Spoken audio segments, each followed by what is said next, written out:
राजधानी भोपाल के Kushabhau Thackeray convention centre में विकसित भारत 2047 के अंतर्गत रोजगार आधारित शिक्षा पर एक राष्ट्रीय कार्यशाला आयोजित की गई, जिसमें राज्यपाल मंगूबाई पटेल भी मौजूद रहे।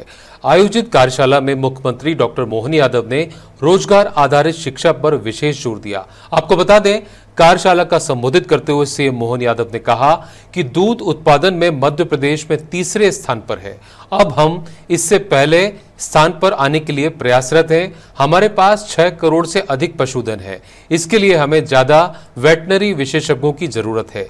यह जरूरत सिर्फ एक कॉलेज से पूरी नहीं हो सकती, इसलिए प्रदेश के सभी कॉलेजों में वेटनरी से जुड़ी शिक्षा शुरू की जाएगी।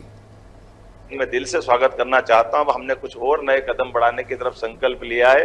हमने कहा कि जब हमने अपने दूध उत्पादन में मध्य प्रदेश देश का तीसरा राज्य है और ऐसे में हमारे दूध उत्पादन के आधार पर हम नंबर 1 पे जाना चाहते हैं कि इस राज्य के अंदर के पशुपालकों को भी उतना मदद मिले।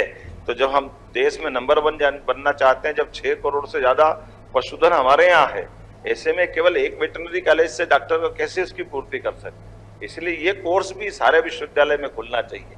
उस केवल पशुधन की बात नहीं करें, मत्स्य उत्पादन में भी मध्य प्रदेश बहुत तेजी से आगे बढ़ रहा है।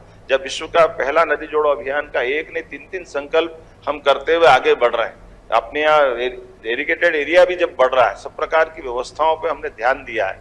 तो मत्स्य उत्पादन से लगा करके पशुपालन तक और पशुपालन से लगा करके और भी इसी प्रकार के नए नए सारे सेक्टर में जाने की आवश्यकता है। ये बात सही है।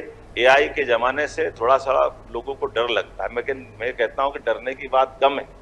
याद करो 2000 साल पहले हमारा तो अतीत कितना गौरवशाली। हमारे यहाँ एक आदमी था जो राजा राज्य भी चलाता और भूत भी पकड़ लेता। विक्रम बेताल कहाँ था? हमारे पास ही तो था, और कहाँ जाएगा हमारे यहाँ।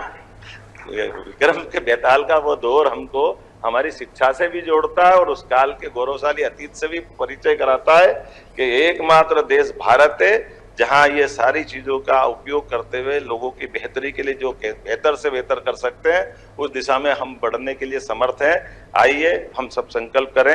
निश्चित रूप से मध्य प्रदेश सरकार आज आपके जो विचार का नवनीत निर्णय लेगा, उस दिशा में ठोस कदम बढ़ाएगी। मेरी अपनी ओर से एक बार फिर सब आपका अभिनंदन, धन्यवाद।